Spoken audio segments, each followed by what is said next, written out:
Hello guys, welcome to Easy Way Study. I hope आप सभी अच्छे होंगे।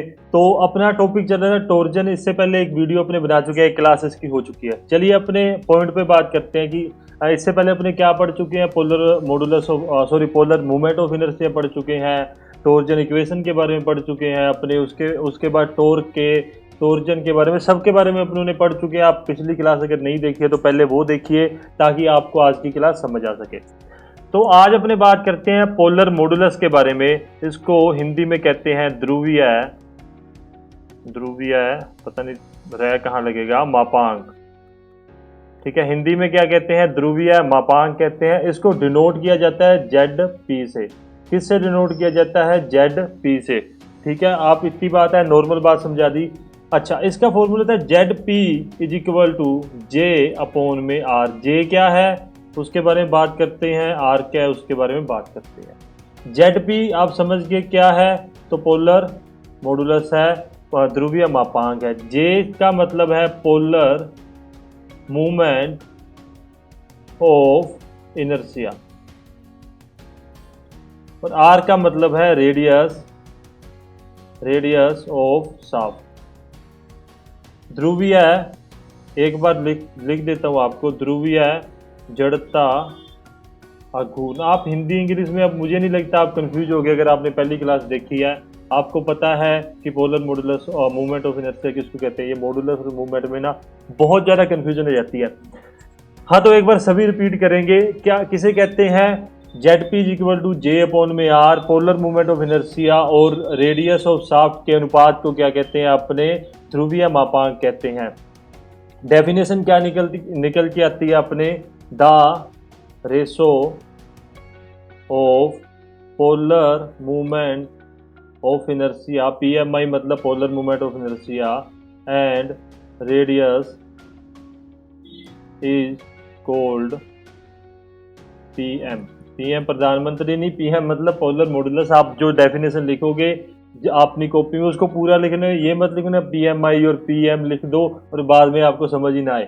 ठीक है, ध्रुवीय जड़ता आघूर्ण और त्रिज्या, किसकी त्रिज्या? शाफ्ट की त्रिज्या के अनुपात को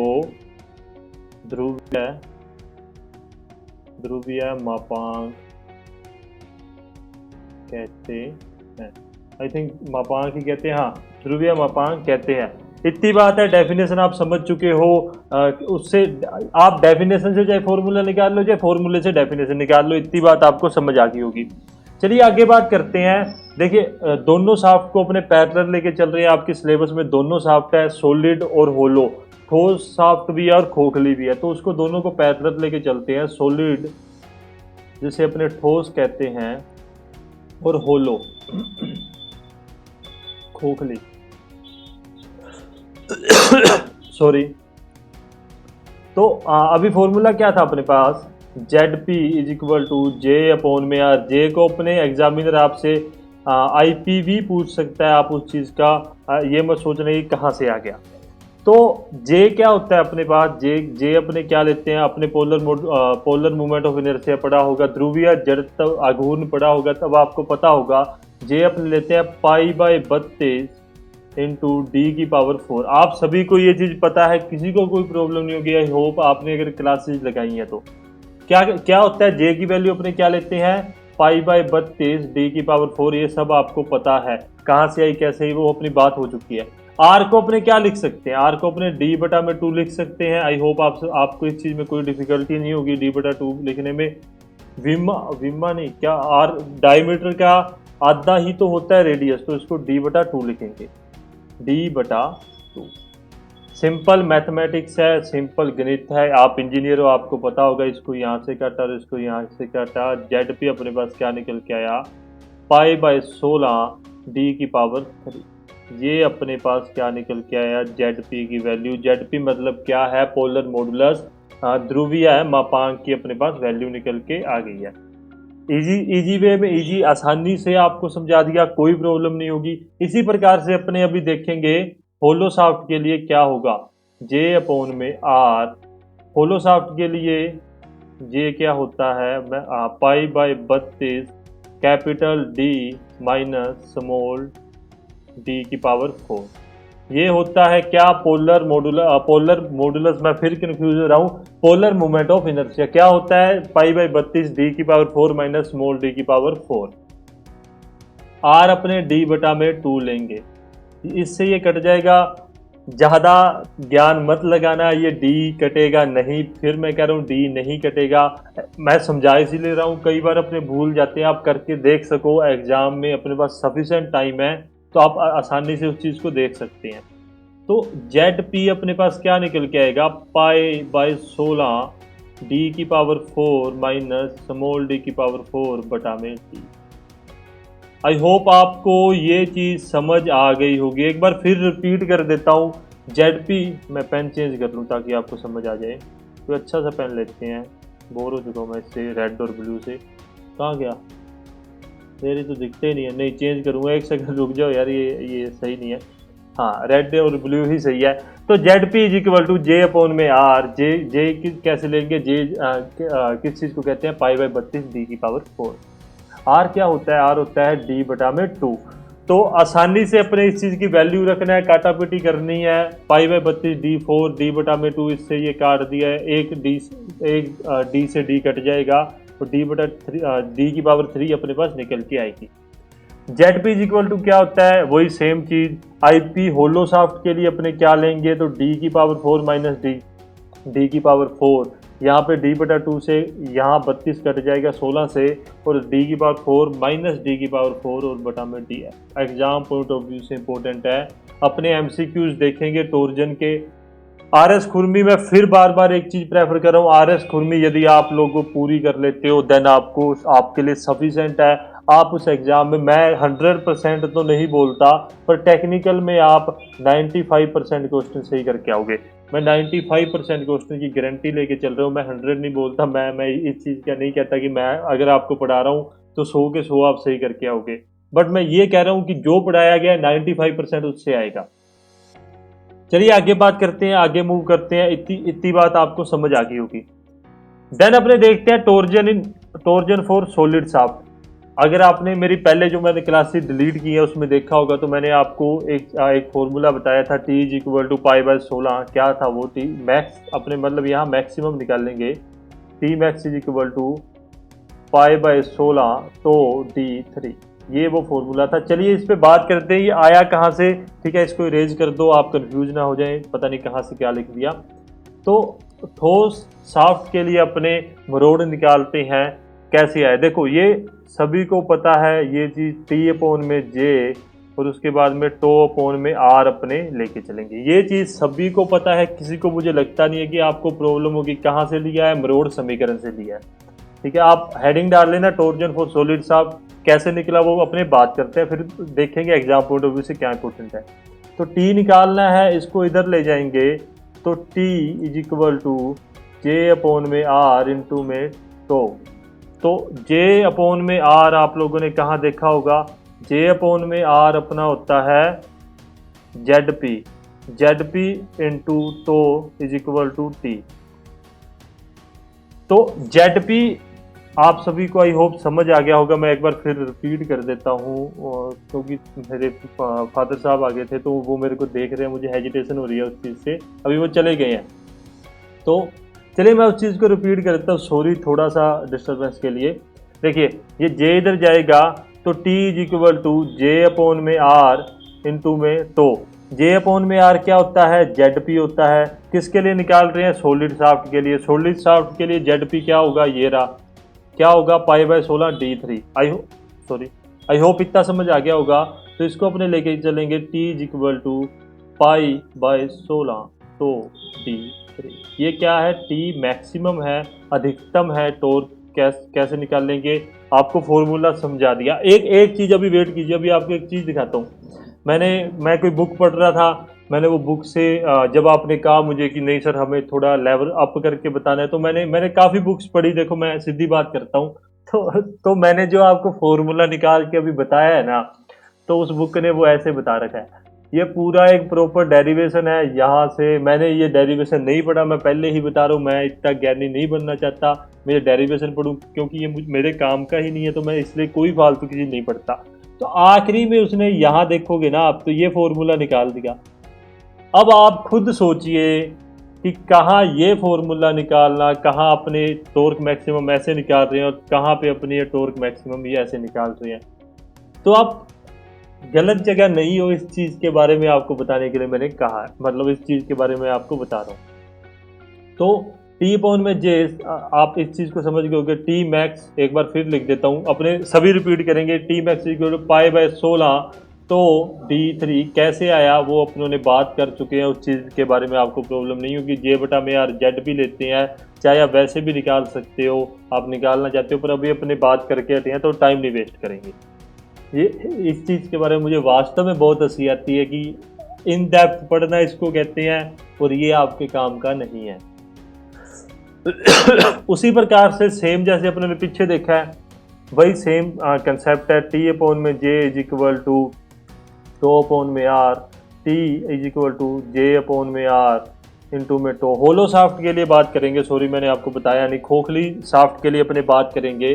तो टी अपॉन में जे को अपने क्या लिख सकते हैं, जेड पी लिख सकते हैं। जेड पी क्या है, पोलर मॉडुलस है, ये अपने बात अभी कर चुके हैं। तो टी इज इक्वल टू, इसके लिए जेड पी अपने पास क्या था, पाई बाय 16 डी की पावर 4 माइनस स्मॉल डी की पावर 4 बटा में डी, 4 क्या डी सॉरी। तो उसको अपने लेके चलते हैं पाई बाय 16, तो डी की पावर 4 माइनस डी की पावर 4 बटा में डी। आई होप आपको समझ आ गया होगा, एग्जाम पॉइंट ऑफ व्यू से इम्पोर्टेंट है। पिछले वाले में ये आपके एग्जाम पॉइंट ऑफ व्यू से इम्पोर्टेंट है। सीधा एग्जामिनर आपसे पूछेगा, कोई फालतू की बात नहीं पूछेगा, वो सीधा आपसे एक पॉइंट में पूछेगा कि टॉर्क मैक्सिमम क्या होता है। और सबसे ज़्यादा न्यूमेरिकल इस फॉर्मूले से आएंगे अपने पास, इस चीज़ को अपने ध्यान में रखेंगे। तो टॉर्जन फॉर होलो साफ्ट अपने बात कर चुके हैं। मैंने इतनी खाली पेजेस क्यों छोड़े हैं, पता नहीं क्यों छोड़े हैं, चलो कोई बात नहीं, आगे बात करते हैं। ठीक है, उसके बाद में अपने कुछ ऑब्जेक्टिव है, उसके बारे में डिस्कशन करते हैं एक एक करके, कैसे किस तरह से है। तो किसी शाफ्ट में लगने वाले टॉर्क, मतलब सपोज करो ये कोई शाफ्ट है, ठीक है, ये कोई शाफ्ट है, ये इसका सेंटर है शाफ्ट का, यहाँ इसका आर क्या है, रेडियस है। इतनी बात है। किसी शाफ्ट पर लगने वाले टॉर्क के कारण उत्पन्न शेयर स्ट्रेस की रेडियस के डायरेक्शन है, हाँ शेयर स्ट्रेस, इसको कोमा लगा देंगे यहाँ पे। हाँ, किसी शाफ्ट में लगने वाले टॉर्क के कारण उत्पन्न शेयर स्ट्रेस शाफ्ट की रेडियस के डायरेक्टली प्रोपोर्शनल समानुपाती होता है। मतलब ये क्या कहना चाहता है, तो डायरेक्टली प्रोपोर्शनल टू आर। आप इस चीज को ध्यान रखें, बराबर नहीं होता। मैंने एक एमसीक्यू डाला था टेलीग्राम पे, ज्यादातर 50% से ऊपर बच्चों ने बराबर कहा था, बराबर नहीं होता, वो डायरेक्टली प्रोपोर्शनल होता है। कैसे, यदि यह कुछ बढ़ेगा, मतलब रेडियस अपने बात करें, मैं पेन चेंज करता हूं, अभी समझाता हूं इस चीज के बारे में जो बात की है। देखो यहाँ पे है अपने, तो रेडियस यहाँ पे 0 है, यहाँ कुछ बढ़े तो क्या होगा, शेयर स्ट्रेस भी बढ़ेगा, यहाँ कुछ बढ़े तो शेयर स्ट्रेस भी बढ़ेगा। समानुपाती है, जितना रेडियस बढ़ेगा उससे उतना बढ़ेगा नहीं बढ़ेगा, इस चीज क्या अपने कन्फर्म नहीं कह सकते। सपोज करो रेडियस 1 पॉइंट बढ़ गया, एक कोई बिंदु बढ़ गया, 1 पॉइंट बढ़ गया, 1% बढ़ गया, कुछ भी कह सकते हो, 1 सेंटीमीटर बढ़ गया, तो ये डिफाइंड नहीं है कि जो शेयर स्ट्रेस है वो कितना बढ़ेगा। ठीक है, अगर ये डिफाइंड होता कि शेयर स्ट्रेस मतलब रेडियस, मैं आपको ये बात लिख के समझाता हूँ। सपोज करो रेडियस 1 पॉइंट बढ़ गया, ठीक है, 1 पॉइंट रेडियस बढ़ गया, अगर तो भी 1 पॉइंट बढ़े रेडियस के बढ़ने पे, तब तो ये होगा बराबर, जो आप लोगों ने बात करी थी। ठीक है, जो आप सभी ने वहां पे जो बराबर का मार्क किया था वो नहीं होता बराबर। समानुपाती का मतलब ये होता है कि रेडियस मानना अपनों ने 1 पॉइंट, कुछ भी हो सकता है वो पॉइंट, वो बढ़ चुका है। ठीक है, 1 पॉइंट ऊपर आ गया तो कुछ ना कुछ बढ़ेगा, कितना बढ़ेगा ये डिफाइंड नहीं है। अपने समानुपाती उस चीज को लेके चलते हैं। आई होप इतनी बात आपको समझ आ गई होगी, इस चीज में मैं आपको कंफ्यूज नहीं करूंगा ज्यादा। तो इसको इरेज कर दूं एक, तो यार ये इरेज करना ना बहुत मुश्किल है। तो इतनी बात है कि क्या कहना चाहता है, मतलब डेफिनेशन अपने को जो ये दे रखी है, ये जो ऑब्जेक्टिव में आप ये डायरेक्टली आएगा आपके एग्जाम में। इतनी भी बात याद रखना, किसी शाफ्ट में लगने वाले टॉर्क के कारण उत्पन्न शेयर स्ट्रेस शाफ्ट की रेडियस के क्या होता है, समानुपाती होता है। इतनी बात आप याद रखोगे। आगे बात करते हैं, धीरे धीरे करके अपने सभी एक एक बात करेंगे। शाफ्ट के अंदर पर शेयर स्ट्रेस क्या होगा, जीरो होगा। क्यों होगा, यहाँ पे रेडियस क्या है, जीरो है, तो शेयर स्ट्रेस बढ़ेगा ही नहीं, कुछ भी नहीं होगा, तो वो जीरो होगा। आपको ये चीज़ पता होगी, आप इतने तो आप इंटेलिजेंट हो सके, ठीक है। नहीं हो तब भी आपको समझा दिया। पहली बात मुझे पता है, अगर आपने इंजीनियरिंग कंप्लीट कर रखी है मैकेनिकल और ऑटोमोबाइल से, then you are far better than, दुनिया से बहुत आगे हैं अपन लोग।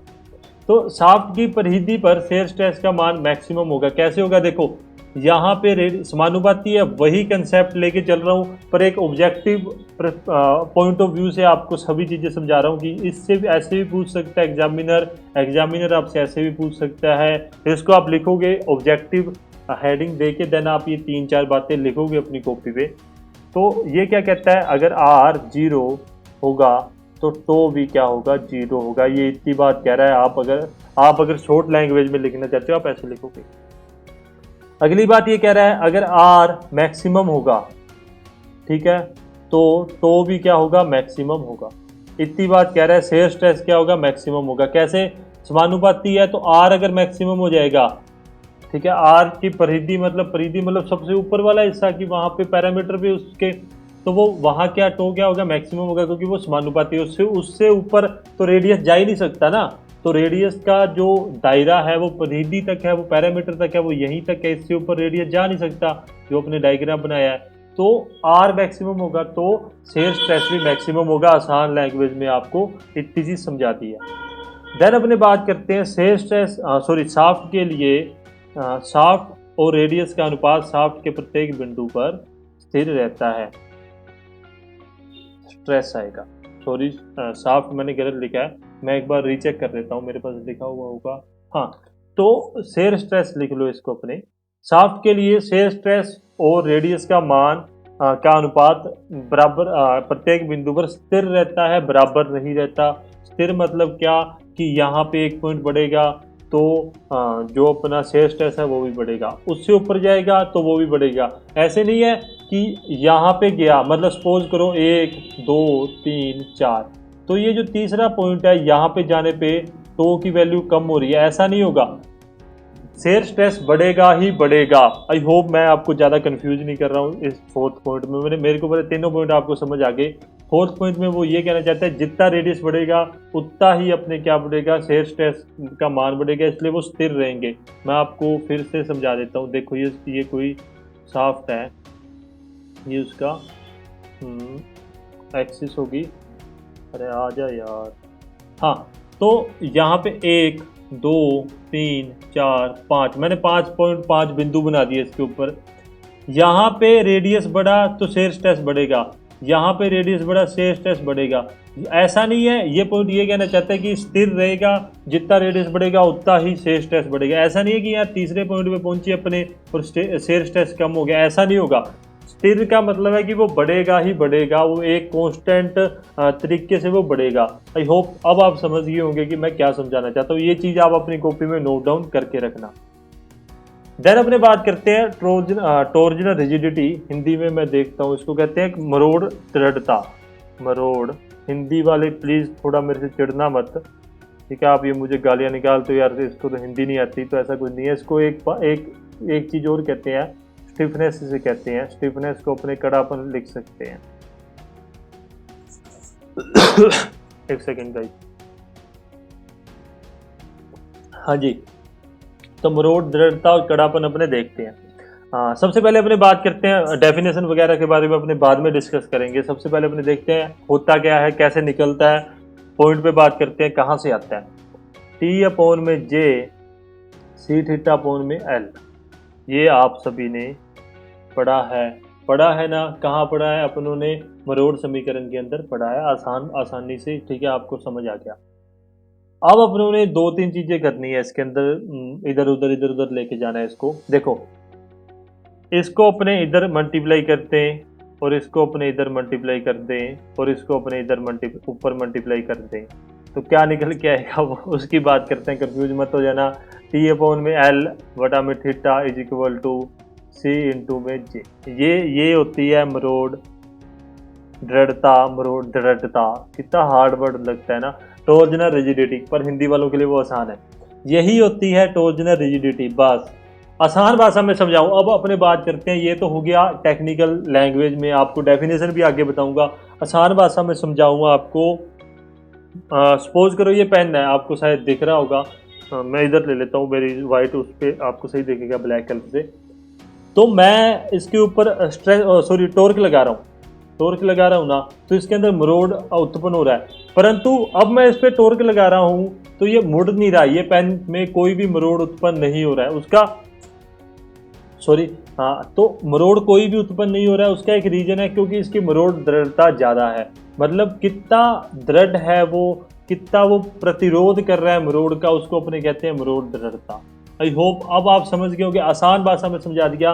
पेन है, मैं मरोड़ लगा रहा हूँ पर इस पर कोई भी मरोड़ उत्पन्न नहीं हो रहा है, मतलब इसकी मरोड़ दृढ़ता ज़्यादा है।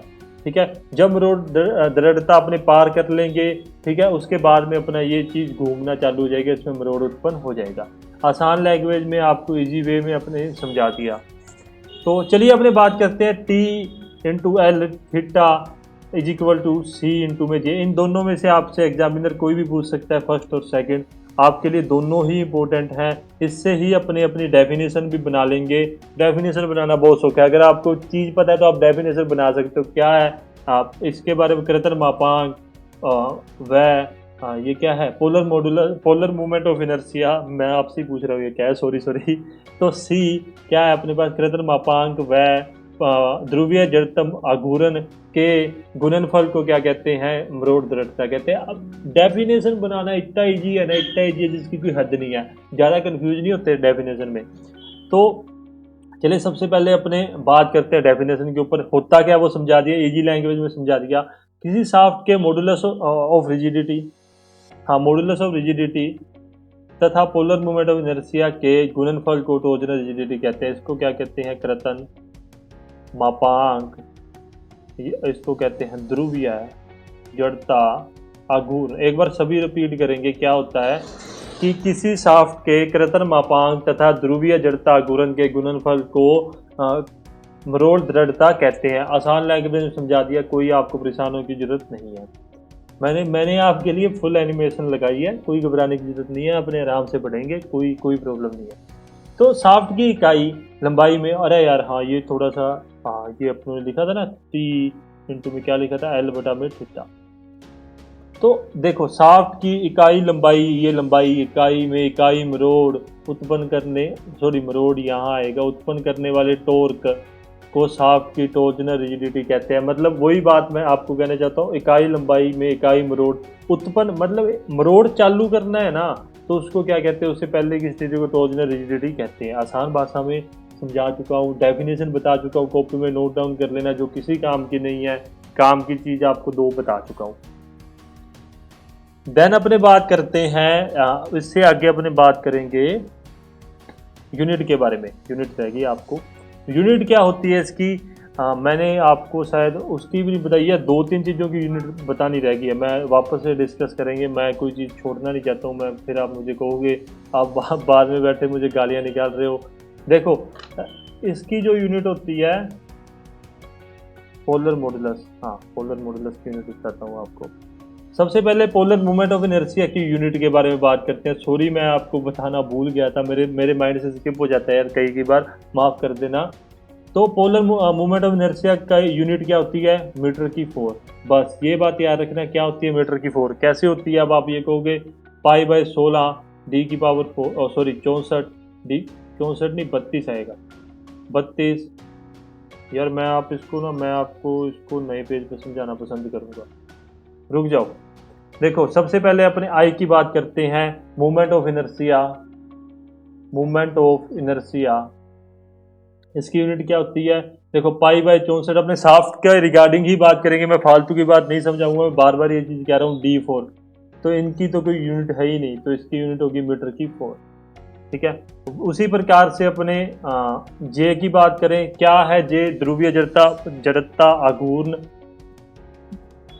पोलर मूवमेंट ऑफ इनर्शिया, इसकी भी यूनिट क्या होती है, देखो π/32 d⁴, तो यूनिट क्या होगी उसकी, इसकी यूनिट हो जाएगी अपने पास m⁴। अब इसके आगे बात करते हैं अपने ZP, ये क्या है, पोलर मॉडुलस के बारे में बात कर रहे हैं। ये क्या होता है, J/R होता है, J की यूनिट m⁴ है, बटा में R की यूनिट अपने पास क्या है, m है, मीटर। m मतलब क्या है, मीटर है। मैं फिर कंफ्यूज मत हो जाना, m का मतलब आपको सभी को पता होगा, कट गया तो m⁴ याद रखना, ये तीनों चीज़ें आपके लिए इंपॉर्टेंट है। अब अपने सीधा फिर बता रहा हूँ, m⁴ मीटर, मीटर की पावर 4, मीटर की पावर 4, मीटर की पावर क्यूब। अब अपने टॉपिक पे मूव करते हैं, कहाँ गया अपना प्यारा टॉपिक, हाँ, तो यूनिट के बारे में बात करते हैं इसके अंदर। तो C इंटू IP के रिगार्डिंग अपने बात कर लेते हैं। हाँ, यहाँ बात करूँगा C इंटू IP, ठीक है। C, ये क्यों लिखा है मैंने, हाँ, C into IP newton metre square into में m⁴, इससे ये काट दिया तो न्यूटन इंटू मीटर स्क्वायर। तो टॉर्जनल रिजिडिटी की यूनिट क्या है, मरोड़ दृढ़ता की यूनिट क्या है, न्यूटन इंटू मीटर स्क्वायर। आसानी से समझा दिया, कंफ्यूज मत हो जाना, तीनों चारों चीज़ों की यूनिट समझा चुका हूँ। अब आगे एक दो बात हो रहा है, देखिए, हाँ, इससे अभी पीछे अपने देख के हटे थे ना, कहाँ गया, ये रहा, ठीक है। हाँ, इस चीज़ से अपने एक चीज़ बाहर निकल के आती है, C क्या है, C इंटू में J जो है वो प्रोपोर्शनल है, इन्वर्सली प्रोपोर्शनल है थीटा के। यदि एंगल ऑफ ट्विस्ट बढ़ेगा तो C इंटू J भी अपना क्या होगा, कम होगा, टॉर्जनल रिजिडिटी उतनी ही ज़्यादा कम हो जाएगी, ठीक है। एंगल ऑफ थीटा पे डिपेंड करता है, इन्वर्सली प्रोपोर्शनल वित्त कर्मानुपाती कुछ ऐसा है, तो आप वो देख लेना। आई होप इतनी बात आपको समझ आ गई होगी, ये एनिमेशन वगैरह हो गया। अब बात करते हैं सबसे ज़्यादा इस टॉपिक में जो मैंने नया ऐड किया, जो मुझे लगता था कि मेरा प्लान पहले ये था कि मैंने आपको ये टॉपिक कैसे समझाऊंगा, थ्रू MCQ समझाऊंगा, पर मैं इसको भी ऐड ऑन कर रहा हूँ, इसके बारे में अपने डिस्कस करते हैं। देखिए, कोई भी शाफ्ट है, पहले डेफिनेशन पे जाने से पहले मैं आपको बताना चाहता हूँ, जैसे ये शाफ्ट है तो ये एक साइड से बैरिंग में फंसी हुई है, तो दूसरी साइड से ये घूम रही है। आपको आई होप मेरा पेन दिख रहा होगा, तो ये घूम रही है ना, तो इसका कुछ ना कुछ सेल्फ वेट भी होगा। आप इस चीज़ को समझोगे, इसका कोई ना कोई शाफ्ट का सेल्फ वेट भी होगा, उस कारण से ये शाफ्ट यहाँ भी झुक सकती है, ये शाफ्ट बीच में से मतलब ऐसे भी झुक सकती है। तो इस प्रकार से ये बेंडिंग मतलब नमन कहते हैं सर, हाँ, तो बेंडिंग भी उत्पन्न होता है, मतलब बेंडिंग मूवमेंट भी उत्पन्न होता है, बेंडिंग स्ट्रेस भी उत्पन्न होता है, और मरोड़ तो होता ही होता है।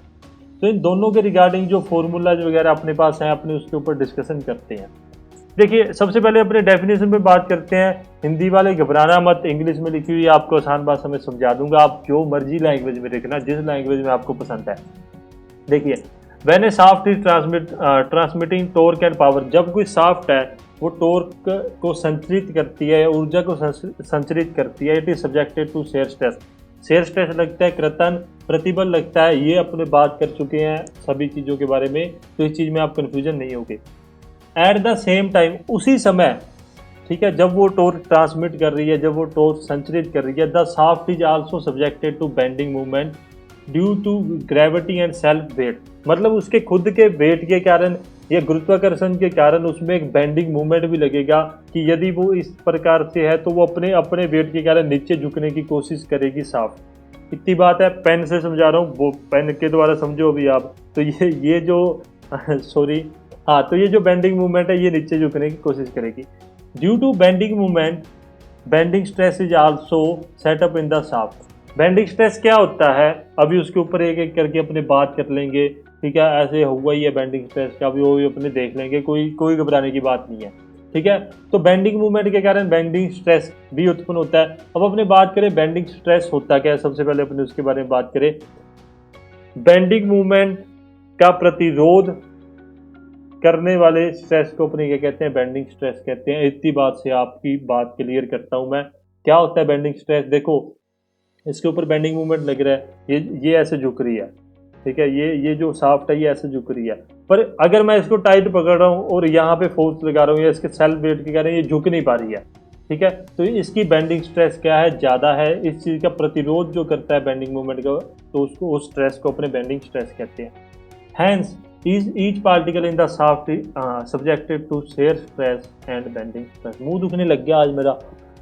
तो चलिए बात करते हैं कि हर एक पार्टिकल जो शाफ्ट के अंदर है उसके ऊपर दो चीजें अब लग रही हैं, दो कंसेप्ट अपने सामने आ गए। पहले तो अपने सिर्फ टॉर्जन पढ़ रहे थे, अब आपको बेंडिंग स्ट्रेस में भी घुसा दिया, उस चीज को भी अपने समझेंगे। दो चीजें लग रही हैं, bending stress plus shear stress. I hope आपको इतनी बात समझ आ गई होगी। अब अपने डिस्कशन करते हैं, एक एक पॉइंट के ऊपर अपने बात करते हैं कैसे क्या होता है। बेंडिंग इक्वेशन लिखने जा रहा हूँ, कहाँ से आई कैसे आई मत पढ़ना, और ना ही आपको पढ़ने की ज़रूरत है, ना ही आपको समझने की ज़रूरत है। तो वैसे बेंडिंग जो एम आई वाले फ़ोन नहीं होते, वो एम आई क्या होता है, हाँ सिग्मा अपॉन में वाई ई अपॉन में आर, मैं भी भूल जाता हूँ कई की बार। तो हाँ देखिए बात करते हैं, एम आई वाले फ़ोन sigma y is equal to E R, ये होता है क्या है, ये बेंडिंग इक्वेशन, ठीक है। नमन समीकरण आप कह सकते हो बेंडिंग इक्वेशन, तो इस इक्वेशन को तो अपने को क्या निकालना है, अपने लिए यूजफुल क्या है, एक तो मूवमेंट वगैरह होगी या ये स्ट्रेसेस, तो अपने इतना ही हिस्सा इसका लेके चलेंगे, ठीक है। अपने लिए यूजफुल क्या है, M I is equal to sigma b आएगा यहाँ पे, बेंडिंग स्ट्रेस अपॉन में वाई। इसके बारे में बात करता हूँ, मैं आपको समझाना प्रेफर करूंगा। एम मतलब क्या है, अघूर्ण मूवमेंट। मूवमेंट क्या होता है, अपने एक्स पे किसी मतलब एक दूरी पे फोर्स लग रहा है और उसको घुमाने वाले प्रोसेस को मूवमेंट कहते हैं। कोई ज़्यादा अंदर घुसने की जरूरत नहीं है आपको, मूवमेंट नॉर्मल याद रखना है। एम का मतलब क्या है, मूवमेंट। आई क्या है, अभी पीछे राम कथा का के मूवमेंट ऑफ इनर्शिया होता है। सिग्मा बी क्या है, बेंडिंग स्ट्रेस है, बेंडिंग स्ट्रेस है, ठीक है। नमन प्रतिबल है, नमन प्रतिबल है। वाई की बात करते हैं, वाई क्या होता है, न्यूट्रल एक्सिस से दूरी। सपोज करो मैं अभी आपको वाई समझा देता हूं, मैं अभी आपको वाई समझना आपके लिए बहुत इंपॉर्टेंट है, मूवमेंट वगैरह तो आपको सबको पता ही है। तो ये मानो अपने शाफ्ट की बात कर रहे हैं, ये शाफ्ट का फ्रंट व्यू है, ये जो एक्सिस है ना यहाँ पे, ये इसकी न्यूट्रल एक्सिस है, ये एक्स है, ये न्यूट्रल एक्सिस है। इससे सेंटर की दूरी, किसकी दूरी, सॉरी एक्सिस से सेंटर की दूरी, तो ये जो होती है ये वाई होती है, और शाफ्ट के लिए ये आर के बराबर होती है, रेडियस के बराबर होती है। इस चीज़ को समझ लेना, मैं दोबारा से समझा देता हूँ, अगर आपको नहीं समझ आया मैं फिर रिपीट करने के लिए रेडी हूँ, पर इस चीज़ को समझ लेना कि यहाँ पे न्यूट्रल एक्सिस ये है शाफ्ट के लिए, यहाँ से सेंटर की दूरी को अपने वाई कहते हैं, और इसी को अपने रेडियस कहते हैं। इस चीज़ को आप समझ गए होगा, आई होप आपको समझ आ गया होगा। देन अपने बात करते हैं, अपनों ने बात की एम अपॉन में I is equal to sigma B upon में वाई। यार इंजीनियर में थोड़े से अभी डेरिवेशन फॉर्मूले वगैरह भी देख लो कैसे निकलते हैं। अपने को सिग्मा बी से मतलब है, बेंडिंग स्ट्रेस से मतलब है, तो इसको पटको यहाँ पे, तो एम अपॉन में आई इंटू में y is equal to sigma b. इतनी बात आप समझ गए होगे, इतना कंसेप्ट आप समझ गए होगे, इस चीज़ में आपको भी प्रॉब्लम नहीं होगी। एम को एज इट इज रखते हैं, कुछ नहीं चेंज करना।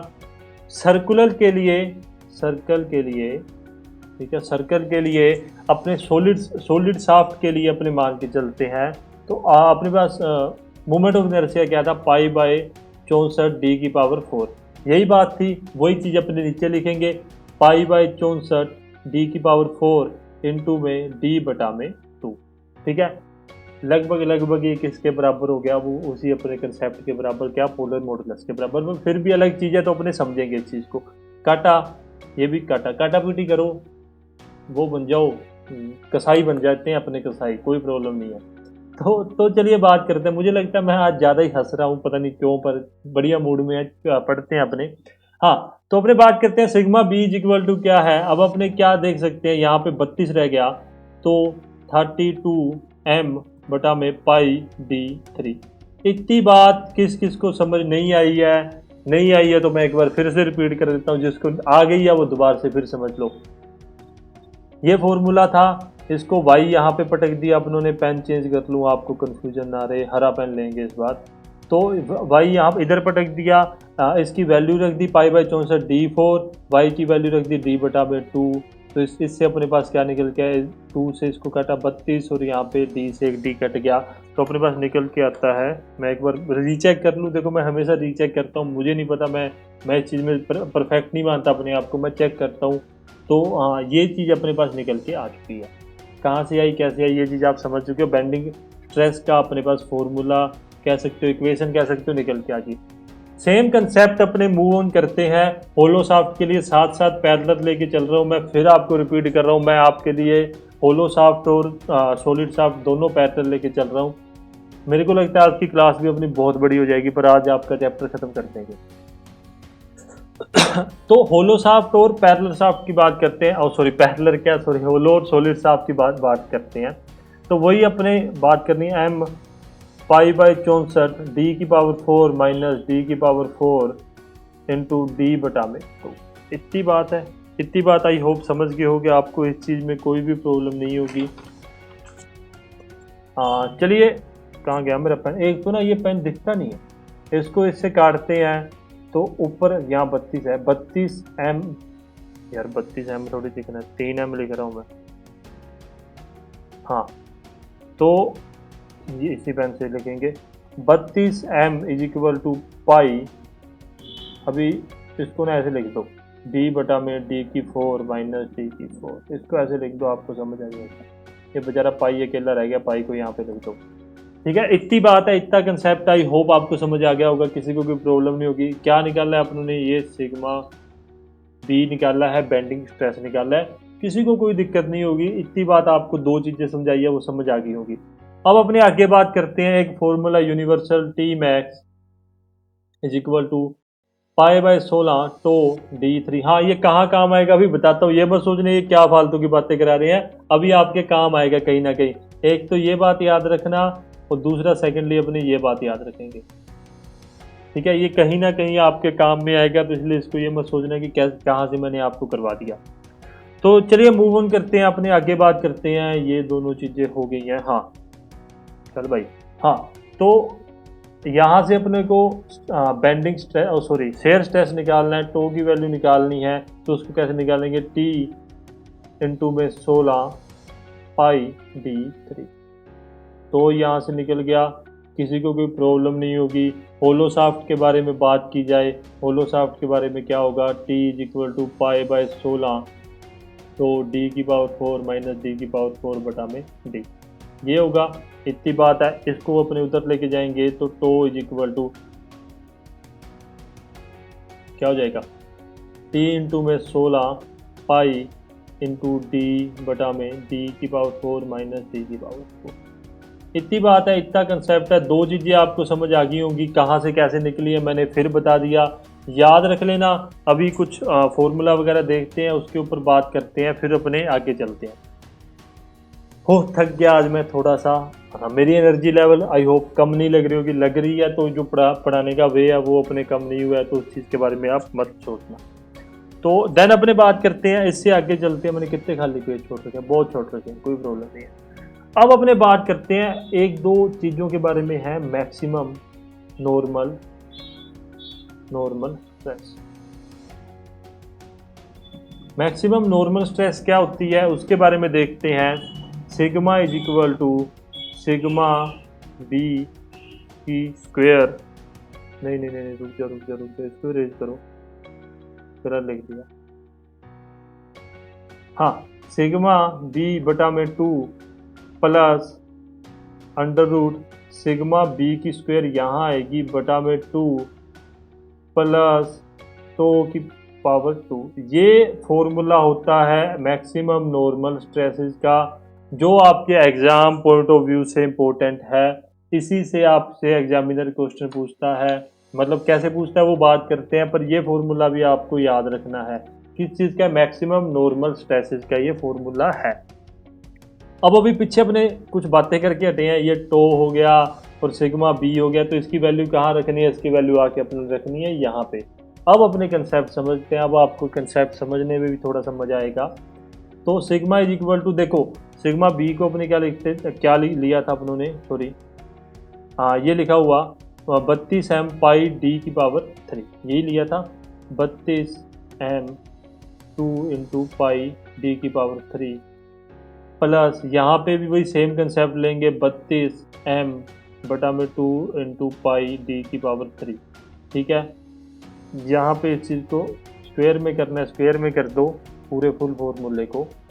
ठीक है, हाँ इसको पूरे को स्क्वायर में लेना है, सिर्फ सिग्मा बी को नहीं, पूरे का पूरा फॉर्मूला स्क्वायर में है। प्लस ये अंडर रूट आ गया, यहाँ आपने लिया था 16t बटा में पाई डी 3। इतनी बात है, समझ आ गई होगी, इसको भी स्क्वायर में ले लो। अभी इसको यहाँ से काटा 16, इसको यहाँ से काटा 16, थोड़ा सा कंफ्यूज मत हो जाना, सिंपल मैथमेटिक्स समझा रहा हूँ, आप कहोगे मैं दोबारा से समझा दूंगा, सिर्फ वैल्यू पुट की है अपनों ने इसके अंदर। ठीक है, और कुछ नहीं किया।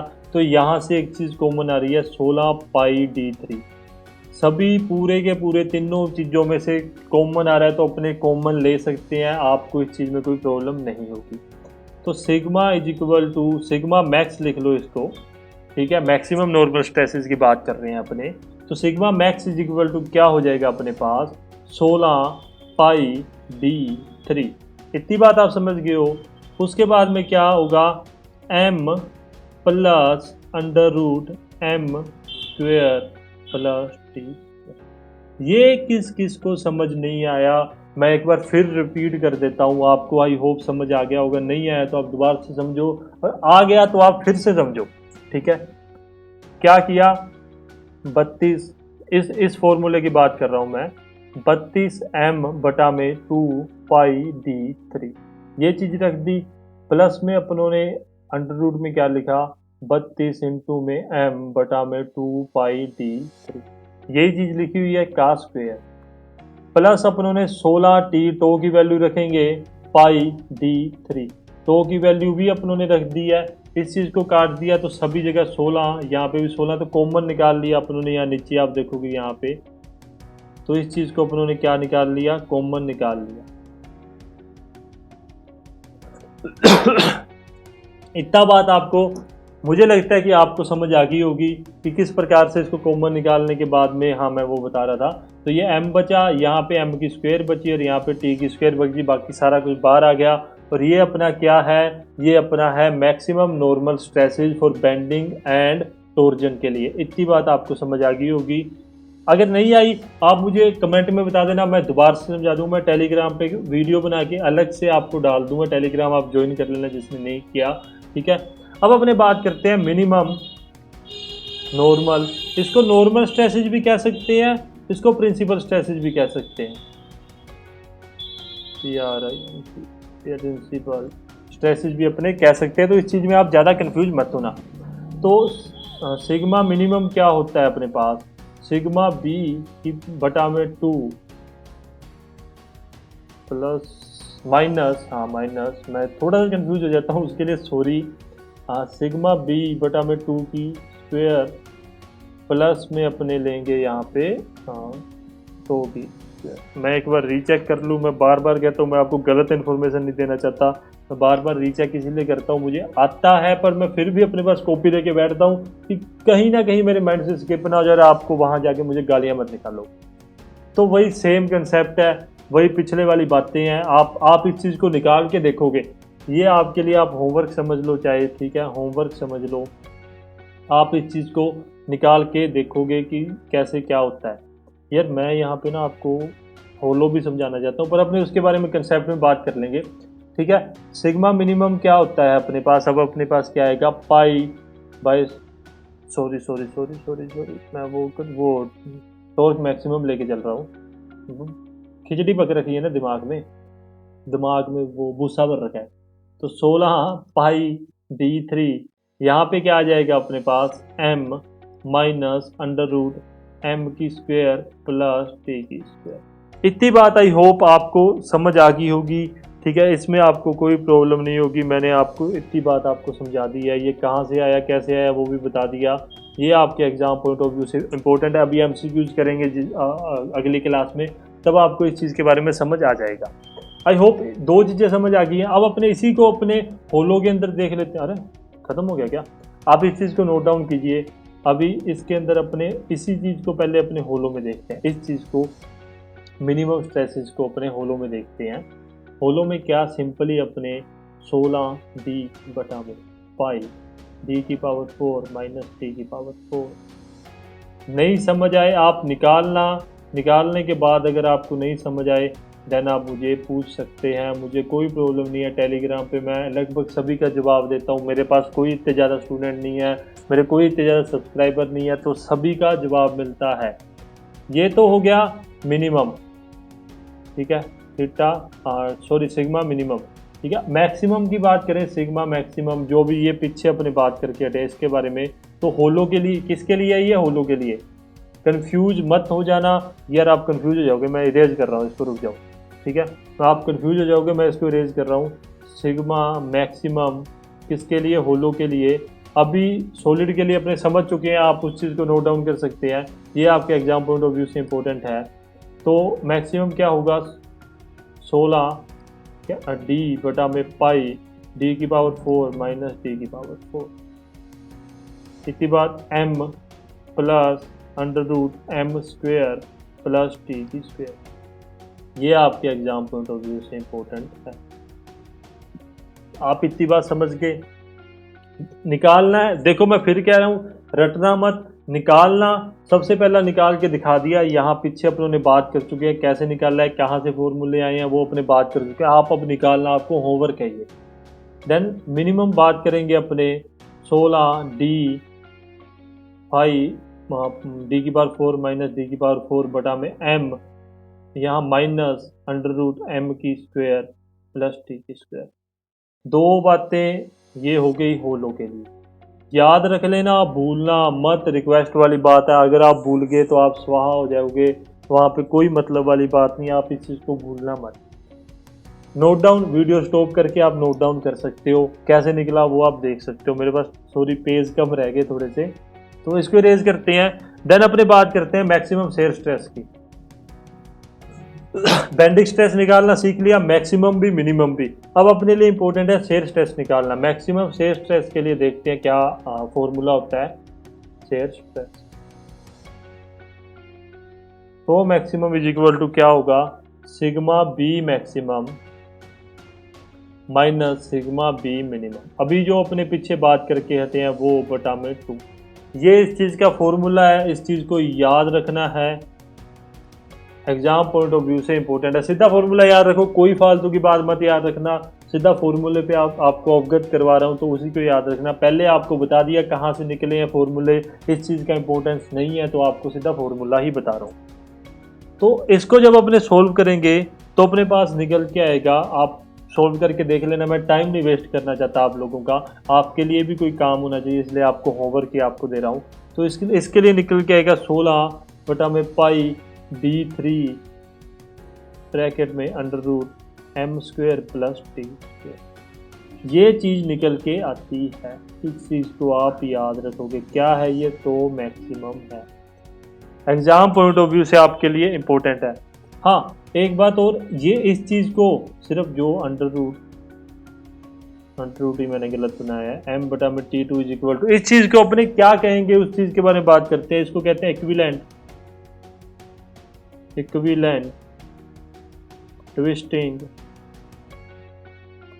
ट्विस्टिंग मूवमेंट कहते हैं। मैंने ये चीज़ लिख रखी है, मैं पहले ही कह रहा हूँ, मैं कोई ब्रह्म ज्ञानी नहीं हूँ कि मैं आपको ये कह दूँ कि हाँ आप यहाँ से मेरे को सब कुछ आता है, नहीं आता मुझे सब कुछ, मैं अभी क्लियर कर रहा हूँ। पर आपको जो बता रहा है वो सब कुछ बता रहा हूँ आपको।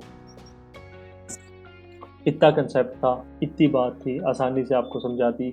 होलो के लिए क्या करोगे, यहाँ पे 16 डी बटा में पाई डी की 4 माइनस डी की 4 ब्रैकेट में under root M square plus t square. ये किस चीज़ के लिए, ये होलो के लिए। आज का सेशन मैं टाइम नहीं देखता जब पढ़ाता हूँ, मुझे नहीं पता आज का सेशन 1 घंटे से ऊपर हो गया या कैसे हो गया, पर मुझे लगता है कि काफ़ी टाइम हो चुका है। तो इतनी बात थी, छोटा सा कंसेप्ट था, अपने उस चीज़ के बारे में बात कर चुके हैं। देन कुछ बातें रह गई हैं, अपने अगली क्लास में डिस्कस करेंगे। आज का सेशन अपने यहीं एंड करते हैं, आज की क्लास अपने यहीं एंड करते हैं। आई होप आपको आज की क्लास समझ आई होगी। नया टॉपिक जो आपको ये मूवमेंट और बेंडिंग स्ट्रेस वाला दिया है ये आपको समझ आएगा। एमसीक्यूज करेंगे, कल का सेशन इतना लंबा नहीं होगा, आसानी से आधे घंटे में अपने कंप्लीट करके एक एमसीक्यूज लगाएंगे, उसके बाद में एक क्लास एमसीक्यूज की स्पेशल आएगी। आई होप आपको क्लास अच्छी लगी है। क्लास अच्छी लगी हो प्लीज़ लाइक करना, कमेंट करना, शेयर करना दोस्तों के साथ। चैनल को सब्सक्राइब कर लें, टेलीग्राम पे ज्वाइन करें ताकि आपको इन्फॉर्मेशन मिलती रहे, एमसीक्यूज वगैरह मिलते रहे। जब भी अपनी कोई वीडियो अपलोड होती है आपको वहाँ इन्फॉर्मेशन मिलती है। उसके रिगार्डिंग अगर आपको कोई कन्फ्यूजन है आप टेलीग्राम पे पूछ सकते हैं, अपने ग्रुप के अंदर आसानी से आप कोई भी बात कर सकते हैं। तो आई होप आपका दिन अच्छा जाए। धन्यवाद।